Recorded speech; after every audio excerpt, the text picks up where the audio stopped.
billahi minash shaitanir rajim. Bismillahir rahmanir rahim. Alhamdulillahi rabbil alamin. Wassalatu wassalamu ala rasulina Muhammedin wa ala alihi wa sahbihi ajma'in. Falenderimet, lavdërimet i takojnë Allahu xhalla shanuhu.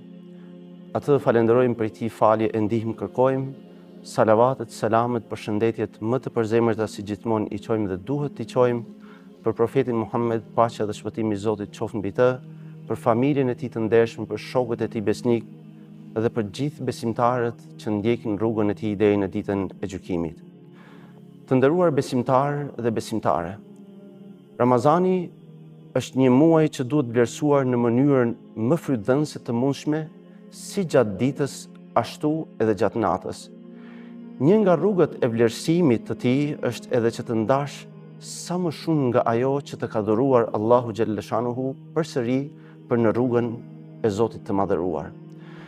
Për të mos u penduar më pas, më vonë, muslimani duke u sjellë me bujari, pasurinë, mallin të cilin realisht ja ka dhuruar Allahu i madhëruar, duhet ta dhurojë, ta shpenzojë sa është në jetë, sa është vetë në jetë, për kënaqësinë e Zotit xhalla shanuhu në mënyrën më të përshtatshme të mundshme. Zoti i madhëruar thot në Kur'anin famëlar: "Wa anfiqu mimma razaqnakum min qabli an ya'tiya ahadakumul maut fayaqula rabbi lawla akhartani ila ajalin qarib fa asaddaqa wa akum minas salihin." Përpara se ndonjërit për jush t'i vi, t'i afroj vdekja dhe të thot: "O Zoti im, sikur të më jepje edhe pak në kohë që të jepja sadaka e të bëhesha prej të mirëve." Shumica e dietarëve thonë kuptimin nga ky ajet se personi pasi të ndrojë jetë me njëherë pendohet, bëhet pishman, as sikur të kisha dhënë më shumë në dynja, as sikur të ndihmoja, as sikur të isha më bujar, të ndihmoja ata që janë në nevojë, por edhe në vendet më të përshtatshme aty ku mendojmë se zemra do të gjejë qetësinë. Bujar është ai njeri që e ka dorën të lëshuar në dhurata, që ndihmon e dhuron me zemër të hapur në vendet më të rëndësishme ku Zoti i gjithësisë bëhet i kënaqur. Bujaria është një moral i lartë, është një rregull i lartë sipas të cilit njeriu me mundësitë që ka, pa synuar shpërblim tjetër përveç kënaqësisë, miratimit të Zotit xhalla shanuhu, udhëron në pastërti e mirësi të plot atyre realisht që kanë nevojë të madhe. Padyshim, ndër treguesit më të fuqishëm të imanit, besimit, është edhe vënia e pasurisë dhe të mirave që Zoti xhalla shanuhu i ka dhënë në atë që njeriu e quan ndoshta gjud, bujari, pra në atë që Zoti xhalla shanuhu bëhet i kënaqur. Po të shohim, jeta e sahabëve është e mbushur nga ky aspekt.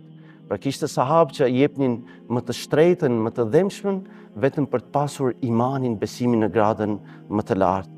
Të nderuar besimtarë dhe besimtare, të urtët e kanë quajtur bujarin, profesion, mision të dërguarve, të profetëve të Zotit, po në të njëjtën kohë edhe evlijave të dashurve të Zotit.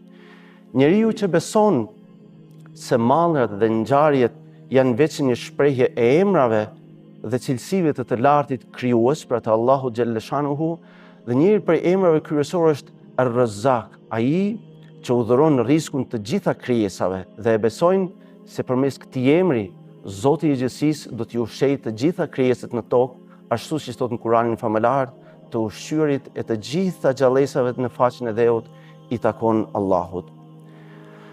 Kushdo që ruhet nga lakmia e vërtetës, me siguri që do të jetë fitues, kështu thot Zoti i madhëruar në Kur'anin famëlar. Për të mposhtur lakmin, duhet të jesh bujar, qoftë duke dhuruar shumë, qoftë duke dhuruar pak, qoftë kur je i pasur, qoftë kur je i varfër. Ai që nuk jep në varfëri, edhe nëse do të jetë më vonë i pasur, do ta ketë të vështirë, do të gjejë vështirësinë më të madhe. Profeti Muhammed, paqja dhe shpëtimi i Zotit qoftë mbi të, urdhëronte dhe këshillonte çdo herë shokët e tij që të jepnin. Imagjinoni edhe Bilalin, Zoti qoftë i kënaqur prej tij, edhe atij i thoshte: "O Bilal, jep nga pasuria, mos ke frikë, sepse Allahu nuk ta pakson atë." Bujaria realisht është mjeshtri e shpirtit. Ajo i shtyn njerëzit që të dhurojnë atyre që kanë nevojë, që janë në nevojë, i nxit që të zhvillojnë mirësinë, ihsanin në gradën shkallën më të lartë. Ata që veprojnë me mendimin se ai që jep rrezikun, pra pasurinë, është Allahu, i kanë zemrat të pastërta dhe në të njëjtën kohë të pasura. Në Kuranin famëlar, bujaria realisht vendoset në të njëjtin nivel me përpjekjen për në rrugën e Zotit, pra si që shprehin gjihadi. Kurani ngjit që prej risku që Allahu xhalleshanu u ka dhuruar njerëzve, këta të mundsojnë edhe robër të tjerë që të përfitojnë nga ajo që Zoti xhalleshanu u ka dhënë. Zemrat në sajtë të bujarisë pastrohen, sepse pas kufrit dhe nifakut, një ndër shkaqet që njëllosin më së shumti zemrën është dashuria e tepruar për pasurinë dhe dashuria për të lidhur me tepri pas mallit e pronës. Kështu në Kur'anin Fisnik thuhet, dhe pasurinë e doni me tepri. Pikërisht prej kësaj dashurie të tepruar, njeriu mendon me frikë, nëse dhuroj këtë mall, këtë pjesë, ajo do të paksohet. Dhe me njëherë realisht shejtani kalon në veprim, shejtani ju tremb me varfërinë dhe ju urdhëron kooperacinë, kurse Allahu i lartësuar na ka bërë të ditur se malli dhe pasuria për njeriu janë veç një sprovë, dhe kjo sprovë kalohet nëpërmjet bujarisë. Të nderuar besimtar, njeriu bujar, ashtu siç ka thënë profeti i Zotit, është pranë Allahut, pranë xhennetit, pranë njerëzve dhe larg zjarrit të xhehenemit, ndërsa njeriu koprac është larg Allahut, larg xhennetit dhe pranë zjarrit të xhehenemit.